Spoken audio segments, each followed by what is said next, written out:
Heya Cryptozens. Tonight's show, Binance versus WazirX. It's 10 p.m. Pacific time, and the date is August 7th, 2022. Welcome back to the Crypto Overnighter. My name is Nikodemus, and I'll be your host. The cover model, mascot, and co-host for this podcast is Tex. And together we take a nightly look at the crypto, NFT, and metaverse space and the industry that surrounds it. And keep in mind, nothing in this show should ever be considered financial advice. What in the world is going on between Binance and WazirX? Have you been watching this?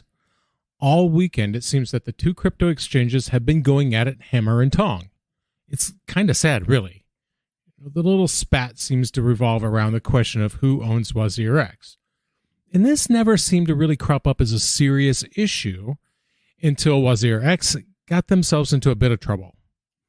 India's Enforcement Directorate, which has the unfortunate abbreviation of ED, froze WazirX's funds. This was in response to allegations of money laundering and financial impropriety. Indian regulators claim the exchange has been embroiled in a money laundering scheme, and this money laundering scheme is kind of a big deal. So it looks like Chinese investors who were barred from doing business there were getting around sanctions through short-term loans.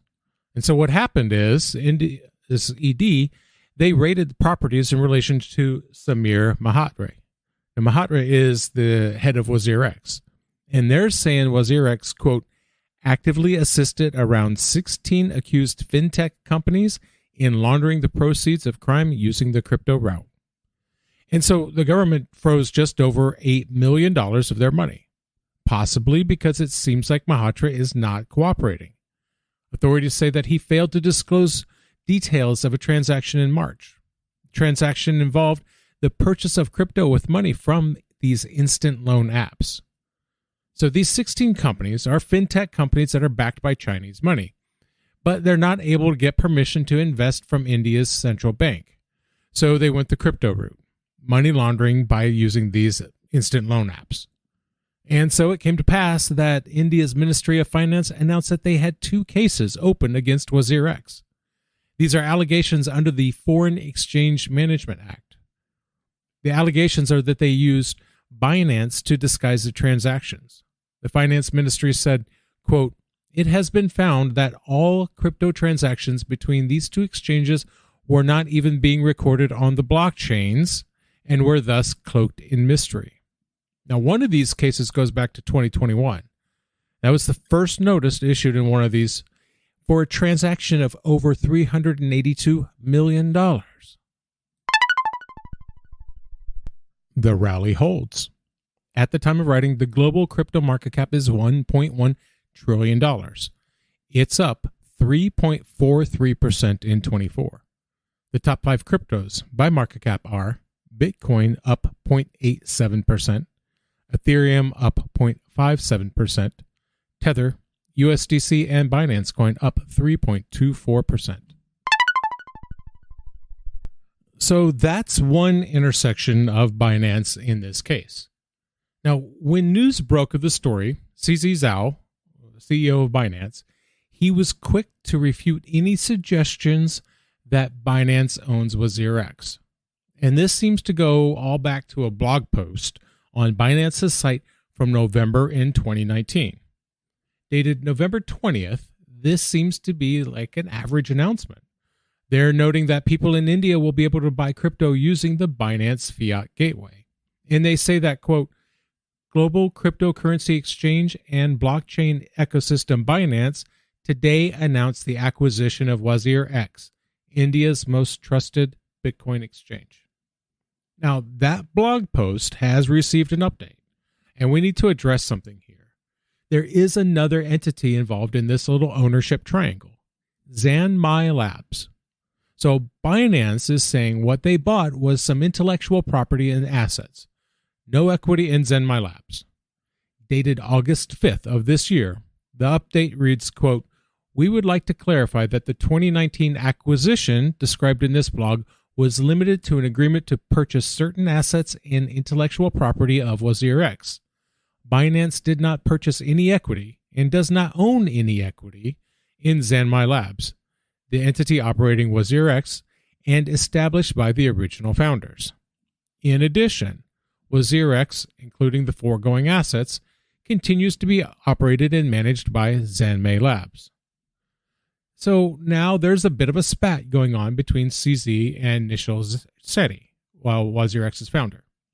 Shetty is claiming that WazirX was indeed purchased by Binance, who then gave a license to Zanmai Labs. Now, Zanmai Labs is there to operate Indian rupee to crypto pairs on the exchange. That's the claim. Zanmai handled the crypto to rupee exchange, and Binance handled the crypto to crypto pairs and withdrawals. Further, it's Shetty's claim that Binance owns the domain name and that Binance has root access to their AWS. CZ is calling foul on that. He said that Binance did provide wallet services to WazirX and that they operated shared access to the AWS account. Further, he said Binance could shut down WazirX, but would never do so because it would hurt the users.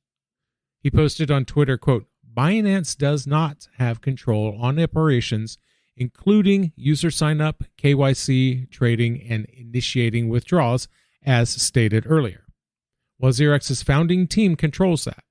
This was never transferred despite our requests. The deal was never closed." Now, Shetty, he turned on that. He used that bit about shutting WazirX down as proof that Binance was in the driver's seat. He said that sharing root access was pretty much the same as ownership. CZ wasn't having that either, and he was clear-spoken in his rebuttal. He responded, quote, "People just playing deception wording games. We do not have control of the trading system.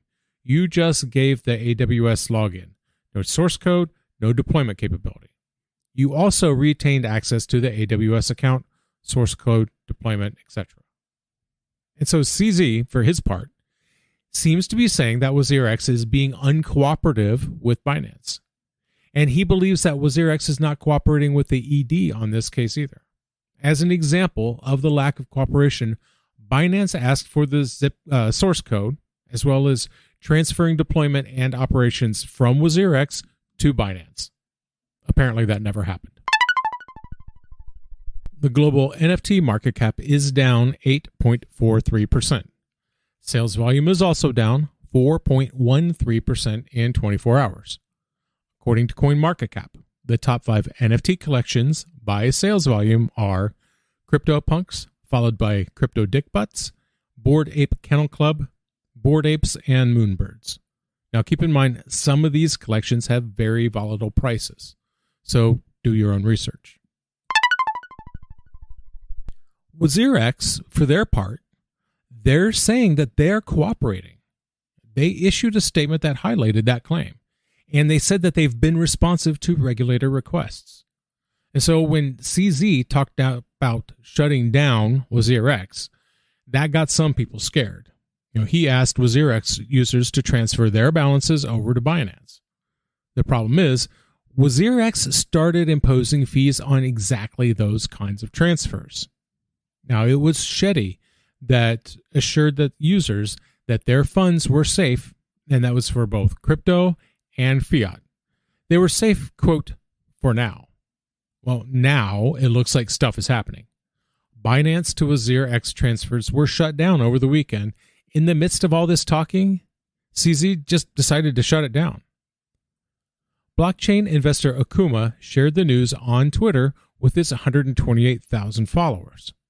He said, quote, "Just noticed Binance has disabled option to transfer funds from Binance to WazirX. However, we could easily transfer funds from WazirX to Binance." And keep in mind, this comes after CZ said that he could shut down WazirX, but that he wouldn't do it because it would hurt the users. So while people weren't interested in the transfer before because of the fees, they're starting to think that they're better off transferring and paying the fee. As one investor put it, quote, "Transfer your coins to Binance with some percentage fee, better than losing all."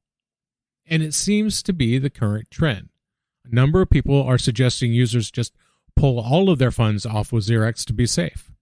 And then some people are suggesting transferring to Binance or some other wallets.